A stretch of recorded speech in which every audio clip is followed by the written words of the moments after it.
Bueno chicos de Second Time, hoy estamos con Robert. Es un verdadero placer presentárselos a la comunidad.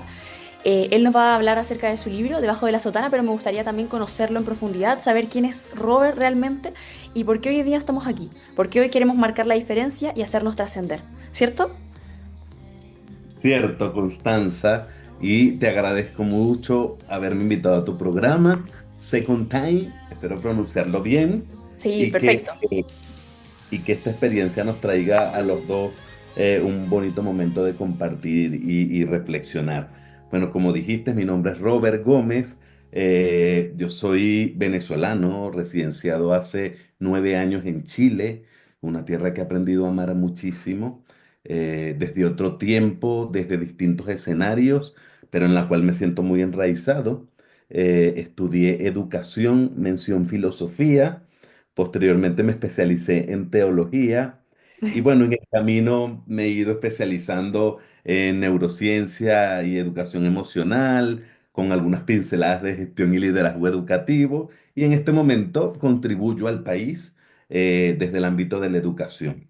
Soy profesor de filosofía, he impartido clases en universidad desde la antropología teológica y filosófica. Bueno, y hoy estoy liderando algunos equipos educativos.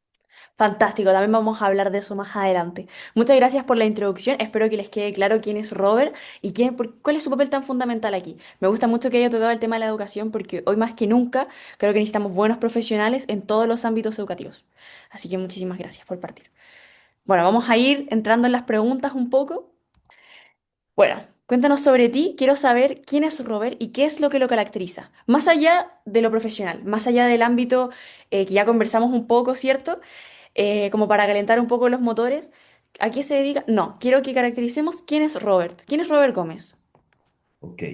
Robert Gómez es un alma viajera Ya. que intenta vivir con énfasis todos los días. De hecho, mi página principal tiene que ver con vivir con énfasis, porque considero que mi vida en su desarrollo, en su propia historia, ha ido adquiriendo diversos matices y en esos matices he aprendido cuáles son esos puntos esenciales que necesita mi vida para desarrollarse, para vivir tranquilo, en paz y hacer el bien. ¿Hay algún Entonces, tip, algo que tú nos puedas dar, disculpa, para que las personas también puedan agarrar como eso de conocerse un poco más, de saber qué es lo que los caracteriza después con tanto trekking, claro, se podría decir? sí, buena esa del tanto trekking. No, no, Eh, no, no va en nada. No. no, no, sí, sí, sí, me encantó la palabra de tanto trekking. Sí, porque es eso. La historia de vida, Constanza, es mucho trekking. No importa que tengas 20, no importa que tengas 30, 40 o la que tengas, pero cada día que pasa es mucho trekking, es mucha vivencia, es mucha experiencia. Y si tú no tomas en tus manos tu propia historia, la lees, la escribes, dialogas con ella, incluso te reconcilias con ella, difícilmente tu vida pueda tener énfasis profundo de felicidad, porque en el fondo es el anhelo de todos los seres humanos, la felicidad. Y eso es lo que me ha ayudado para ir a esa pregunta inicial, ¿quién es Robert? Es un viajero constante, no solamente de lugares, sino hacia el propio interior. Yo soy un amante profundo de mi propia historia y agradezco lo que es y lo que no es. No me considero un ser humano totalmente definido, sino en proceso de definición. Y yo, como creyente, hasta el día en que esté frente a frente con Dios, yo creo que me estaré Conociendo. descubriendo, conociendo. Sí. Qué hermoso Ese, todo lo que dijiste, la verdad. Valoro mucho tus palabras y siento que muchas personas capaz necesitan escuchar eso. Que al final del día nunca paramos de aprender y nunca paramos de conocernos nosotros mismos, que somos nuestro eje central. Muy, muy hermoso. Me gustó, la verdad. Ya quiero leer el libro, estoy emocionándome, la verdad. Así que vamos ahí, vamos a ir un poco, vamos entrando más en lo profundo, vamos entrando. Bueno, quiero saber, la verdad es que ya me llama mucho la atención porque tú has dicho que eres creyente. ¿Qué implica la religión para ti? ¿Y qué fue lo que hizo que te surgiera la necesidad de unirte a ella de cierta forma y que fuera formando parte de tu vida poco a poco, sacándote de lo convencional? Eso me gustaría saber. mira, partí hablándote de la propia historia de vida. Tú Ujú. tienes una historia de vida, yo tengo otra llena de colores, matices, formas, dolores, alegrías. Y esa historia de vida trajo consigo una madre. Yo soy partidario que la fe nace del corazón de una madre.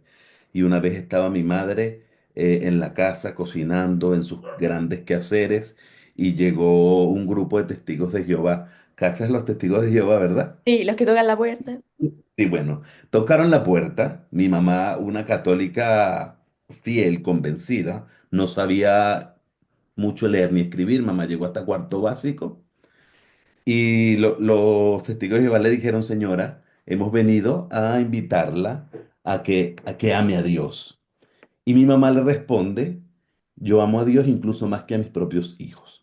Yo tenía 5 años, esa frase vino a mi mente y yo dije, mi mamá sí es abusadora, como que quiere más a ese señor que a mí.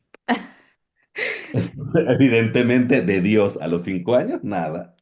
Claro, sí. Con Un los pensamiento de años, niño, sí, pensamiento de niño, con los inocente. años inocente totalmente. Con los años mamá muere y ella en su lecho de muerte le pide a mi hermana mayor que todos sus hijos hagan los sacramentos. Era su única preocupación. Y le decía, hija, te voy a dejar con tanto trabajo, pero necesito que mis hijos se bauticen, hagan la primera comunión. Y después, en el camino de la vida, yo he ido entendiendo mi fe. Todo cristiano, todo católico o creyente de algún tipo de religión tiene un acontecimiento fundante que lo lleva a ese momento. Y ese acontecimiento fundante fue mi madre. Sin mucho diálogo, sin mucha escritura, sin mucha teología, sin mucha filosofía y sin mucho racionalismo. Y eso me hizo a mí entender que la fe no es en un ser humano y que no se negocia. Y eso me llevó a mí, con los años, a introducirme en este camino de fe y de religión. Y posteriormente, después de terminar mi enseñanza media, decido ingresar al seminario. Eso quiero saber. ¿Cómo fue ese? Es que, la verdad, no sé si llamarlo un poco de morbo o es algo distinto, yo creo que para todo el público, la verdad, tener una persona que pasó por esta experiencia y que más que nadie se puede poner en los zapatos, primero nada que nada de sí mismo y segundo de la iglesia, de cargar con ese rol, de... Yo creo que es muy importante el hablar de estos temas hoy en día, siento yo. En el fondo, muchas de las religiones forman a las familias, forman los distintos valores que nosotros llevamos hoy en día. Yo siento que muchas veces sin la religión, capaz no tendríamos la sociedad que tenemos ahora. La ciencia es una parte, pero la religión es otra que también tienen que saber adaptarse. Mi opinión. Sí, No sé sí, ahí. totalmente. No, totalmente me encanta. Te escucho con atención. ¿Y qué me hizo unirme a ello? Que como entré al seminario, mira, te spoilearía el libro, pero te voy a orientar por otras líneas. Por favor. Con el paso del tiempo, estudié en un colegio de monjas Mm. y hubo un acontecimiento fundante tanto igual como el que tuve con mi madre. Y nos fuimos a un campamento, a una población lejana en Venezuela, donde la gente pasaba mucha dificultad, pero no era muy distinta a la dificultad que yo pasaba en mi población, solo que mi población quedaba en la ciudad y yo me estaba yendo a una población en el campo. Eh, Cuando estuve allí y vi tanta necesidad, me vi reflejado en esa necesidad. Mm. Y luego vi a las hermanas, a las monjitas, quitarse el hábito, ponerse pantalones y poleras y Ah, ponerse a trabajar con la gente. Esa visión de mujer claro. me, Marca, marca, me marca profundamente marca. y me quitó Cualquier toda la prejuicio, imagen, cualquier cosa. toda la imagen de convencionalismo, esta palabra que tú tienes acá en la pregunta, me la quitó. Y dije, yo quiero ser como ellas. Yo no dije, yo quiero ser cura. Yo dije, yo Claro. quiero ser como ellas. Era la imagen que tenía. Tenía una imagen de mi madre y la imagen de ella. Y cuando llegué al colegio le digo a las hermanas, hermana, yo quiero ser como ustedes. Y me dicen, bueno, entonces vas a ser sacerdote. Sí, yo creo que yo quiero ser sacerdote. Solo para vivir como ustedes. Y ahí empecé el camino álgido. Este camino álgido duró 12 años. 12 años muy, muy, muy desafiantes, muy rudos. Tiene etapas, el camino tiene etapas. Inicié con una experiencia de voluntariado que es un año libre que tú regalas al servicio de los demás, como para descubrir. Es como ese momento donde tienes mucha duda y no sabes qué hacer, entonces te dan la oportunidad para vivir sin ningún tipo de compromiso. Entonces me fui a una comunidad de sacerdotes a vivir sin ningún tipo de compromisos durante un año. Y al final de ese año tenía que tomar una decisión. La decisión era si continuar o si llegar hasta allí. Todavía no tenía las cosas claras, te estoy hablando de 20 años. Recién salido de enseñanza media, sin ninguna otra experiencia en la vida. Entonces me doy la oportunidad y digo, ¿sabes qué? Yo voy a ingresar de manera formal al seminario. Y cuando me hallo en aquella Sí, estructura jerárquica, formativa, congregacional, todo en mi mente se fue ordenando. No como quien supiera lo que tiene que hacer en la vida, sino como quien sabe lo que debe hacer en ese momento. Entonces, si finalmente tú como ser humano necesitas siempre una guía, una norma, una regla clara que te diga, por aquí es Constanza, por esta línea. Y bueno, ujú, eso yo encontré allí, yo encontré en esa estructura esa línea y más ese amor que traía conmigo de ayudar, porque yo lo único que quería era ensuciarme las manos en el barro y meterme con la gente y ayudar. Yo no sabía si era siendo cura, si era siendo monja, que no podía ser monja, o qué. Pero yo quería ayudar. claro. Ese era mi único objetivo. Cuando estamos en aquel encuentro, esto lo narro en el libro, donde Ujú. hay muchos jóvenes como yo ¿Spoiler? compartiendo. Para poner mi Spoiler. carta de spoiler. Sí, spoiler. Había muchos jóvenes como yo, imagínate un círculo de 20 jóvenes como yo, todos deseando hacer lo mismo, ser sacerdote, ayudar. Todos empezaron a contar sus motivaciones por los cuales querían ser sacerdote. Y yo en blanco, mi mente estaba en blanco. Yo no sabía qué iba a decir. Y empezó el primero. Bueno, que tuve una imagen, un sueño con la Virgen y sentí que la Virgen me llamaba y salía otro, bueno, es que mi abuelita, mi tío es cura y es obispo y mi tío, el otro tío también es sacerdote y mi tía es monja. Todos tenían un historial, nada Qué que ver conmigo. fuerte. Si, ¿sientes que en algún momento te comparaste como con ellos y decías, ¿qué estoy haciendo yo aquí? Así como realmente mis motivos capaz no son tan sustanciales.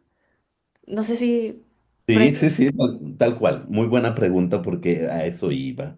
Ya. Y me gusta porque me orientas. Cuando llegó el número 20 que era yo, que me tocó contar mi experiencia, yo sí dije, ay, mira, yo solo quiero ayudar a la gente. Y yo Oh, para mis adentros decía, a mí no me van a aceptar porque esto no es una motivación válida. Yo no vi a Dios, yo mm, no vi a la Virgen, yo no vi a nadie, no tengo tía cura, no tengo tía monja, nada. Yo no tenía nada, yo estaba en blanco, yo lo único que tenía era un deseo. Ese deseo lo mantengo hoy en día y creo que se va a mantener conmigo hasta que me muera. Pero mira, como cosas de la vida, un sacerdote dijo que a veces las convicciones se van esclareciendo con el tiempo y no necesariamente tienes que tenerla clara en el primer minuto. exacto. Eso me dio paz. Entonces decidí dar el paso, ingresé de manera formal al seminario, donde empecé a estudiar educación, mención, filosofía y se contrastaba una vida un poco ya más de claustro, de un joven de 20 años, imagínatelo. ¿Cuántos años tienes tú? 20. Justamente. Un joven de 20 años en un claustro que solamente cruzaba la calle para ir a la universidad todas las mañanas. Y volvía a cruzar la calle para volver al seminario y abocarse a todas las tareas que te colocaban, desde estudiar liturgia hasta cuidar el campo, hasta cuidar animales y a tener una vida férrea de disciplina, de templanza, de mucho control emocional, y era Sí. control, no era educación, muy distinto. Mm, Y bueno, así fue que decidí ingresar a la vida religiosa. En la iglesia hay muchas formas de servicio. La vida religiosa son las congregaciones religiosas. No sé si, bueno, has escuchado hablar de los jesuitas, has escuchado sí. hablar de los salesianos, no sé, de los Sagrados Corazones, son congregaciones religiosas. Grupos que en un momento de la historia de la iglesia decidieron unirse a través de un carisma y formar una estructura congregacional. con un carisma específico, es decir, con una forma de vivir. Y está lo otro, que es la forma de ser sacerdote más libremente, donde tú eres sacerdote diocesano, de parroquia, esos que dependen únicamente del obispo. Bueno, es otro grupo. Yo ingresé a una congregación llamada los Salesianos de Don Bosco. Y los Salesianos de Don Bosco tenían toda una filosofía de vida y 13 años por delante para llegar a ser sacerdote. Ese era el tiempo. O sea, 13 años. 13 años. Se supone que si yo entré a los 20 años, yo debía ser sacerdote a los 33. Y yo me retiré a los 32. Bueno, ese es un poco así. Tremenda historia, Robert, de verdad que estoy anonadada, estoy sorprendida, quiero leer el libro, quiero saber dónde se encuentra, ya, ya, ya. No, tengo muchas preguntas, pero vamos a ir concentrándolas de a poquito, vamos a ir viendo ahí también. Me gusta esta instancia donde también nos estás enseñando un poco acerca de lo que tú aprendiste durante ese tiempo, el tema de las congregaciones, el hablar acerca de esto, también le va a servir a todos los espectadores para irse orientando como en la línea del tiempo también, siento yo. Así que muchas Sí. gracias por esa intervención. Muy necesaria. Bueno, vamos con la segunda pregunta porque estoy emocionada. Bueno, quiero que hablemos un poco más del libro, que nos vayamos para ese lado. Quiero saber, ¿para qué tipo de público, según tú, está dirigido? Ya que hoy en día es muy, muy fácil herir susceptibilidades. ¿A qué tipo Mira, de personas, personas religiosas, no religiosas? ¿Es para todos? Vamos. mira, el libro es para absolutamente todos. No tiene un género, no tiene un sesgo, no tiene un modo de creer ni de vivir, no tiene una imposición. Está narrado en primera persona. Y la primera persona soy yo, evidentemente, contando mi historia desde mis sensaciones, que pueden ser subjetivas, pero son mías, y por eso están abiertas a todo tipo de lector. No encasillan una doctrina porque hablan de mi madurez, hablan de mi proceso y de mi visión. Por lo tanto, es lo que yo le quiero compartir al lector. Hoy en día he descubierto a los 40 años que yo no digo verdades, yo comparto mi forma de vivir, como lo compartes tú, como lo comparten muchos youtubers y muchos instagramers y tiktokers y todo lo que va surgiendo, comparten formas. Y me he cuestionado mucho las formas en el último tiempo porque de repente tú escuchas aquel video que te dice, si quieres ser feliz tienes que hacer esto. Sin uno, dos, tres, cuatro, cinco. Y yo digo, si quieres ser feliz, tienes que mirar tu historia. Tienes que amarte, tienes que aceptarte, tienes que quererte, tienes que entenderte. Y el libro va dirigido a las personas que quieren entenderse. Desde una historia de vida en primera persona que va a ir hilvanando toda una especie de sensaciones enrarecidas que no sabía cómo nombrar y que con el tiempo fue dándole forma, pero el lector no lo va a entender de un día para otro. El lector va a tener que decir, oye, voy a conectar el primer capítulo con el quinto. Y aquí está el detalle que me pregunté y que no entendí al principio, porque también quiero que entienda sin juicio cómo vive una persona con una sotana, porque la sotana, como digo en el libro, también tiene colores y formas. Sí. Y El blanco, responsabilidades. y responsabilidades, me encanta. Sí. Constanza, el blanco para el papa, el púrpura para el cardenal, el rojo para el obispo, el negro para el sacerdote que está empezando, cada una con su límite, su jerarquía y su liderazgo. Entonces, ¿qué se esconde debajo de la sotana de mi vida? Bueno, lo vas a descubrir en el libro, pero va dirigido a todos. Espero, Connie, espero no herir ningún tipo de susceptibilidad porque no está escrito para eso. Respete mucho el tono, la forma, y hoy en día me declaro un ser humano muy abierto, muy open mind, muy misericordioso. Me encanta esa palabra, me encanta la palabra misericordia. No comparto la palabra empatía, te voy a explicar por qué. Todo el Cuénteme. mundo, todo el mundo hoy pide empatía, pero cuando le toca dar empatía no la da. Sí. Mientras que la misericordia viene del origen estricto de miseria, donde te miras a ti mismo y puedes entender al otro. Entonces, recuerda siempre tus flaquezas cuando tengas que orientar, cuando tengas que juzgar. Entonces la misericordia te permite desde tu miseria, porque las tenemos, nuestras sombras, mirar al otro con compasión. Entonces la palabra empatía Queda floja. Sí, tan trillada, no se entiende si no sales de ti mismo. Y por eso este libro va dirigido para todo tipo de lector. Está escrito en una forma de diálogo un poco teológico, filosófico, pero realista, que le va a permitir al lector decir, oye, entiendo, me pongo en los zapatos de, pero también me pregunto. Te voy a spoilear también algo que me por encantó, favor, por favor. que surgió de la nada al final de cada capítulo. Yo escribo una carta dirigida al lector de todo tipo, para que se confronte y se pregunte. Porque a lo mejor yo viví oculto debajo de una sotana, pero hay muchos que viven oculto debajo de una profesión, Sí, debajo de una máscara diaria, exacto. debajo de un matrimonio, debajo de una relación. No Hay es un distinto. dicho que dice que mientras tú más aparentes, menos tienes. Y yo siento que eso es una realidad. A veces nos inventamos realidades por tratar de ser más, pero en realidad no somos ni la cuarta parte de lo que decimos. Nuestras palabras inventan unas realidades, pero increíbles. Las palabras Sí, construyen realidades. tal cual, las palabras con Kierkegaard. Los límites de mi lenguaje son los límites de mi mundo. El lenguaje es tan amplio y configura tanto la realidad que yo tengo que tener mucho cuidado con lo que digo y con lo que pido. 100%. Quiero leer el libro, ya, ya, ya.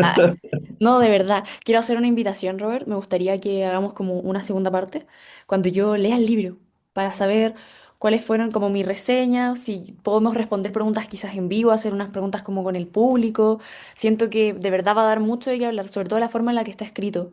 Como tú me lo estás comentando, creo que vas a llegar a muchas personas que lo necesitan.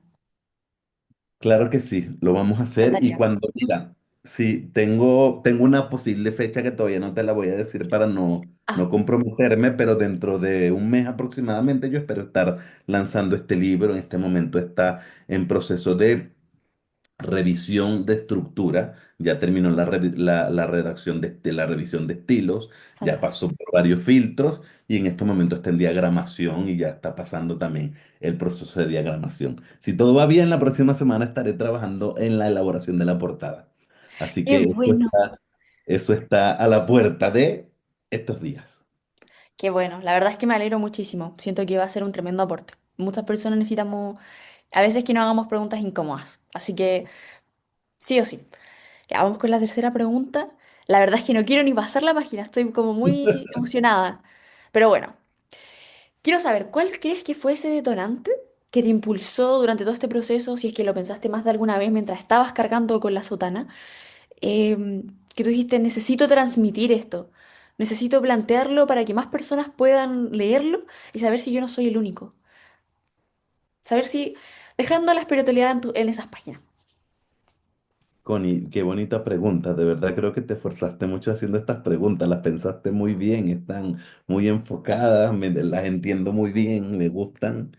Eh, Mira, el detonante tiene que ver con un proceso histórico y voy a decir la verdad y voy a spoilear, voy a decir el meollo del asunto porque de verdad no tengo como ese deseo, como que te voy a decir, ser honesto, este libro no tiene un deseo de volverme un bestseller, ni volverme rico, ni comercializar con el libro. Yo necesitaba contar esta historia.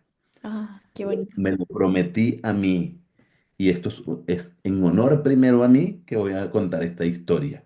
Lo que venga de ella, como esta instancia que estoy teniendo contigo, son bendiciones.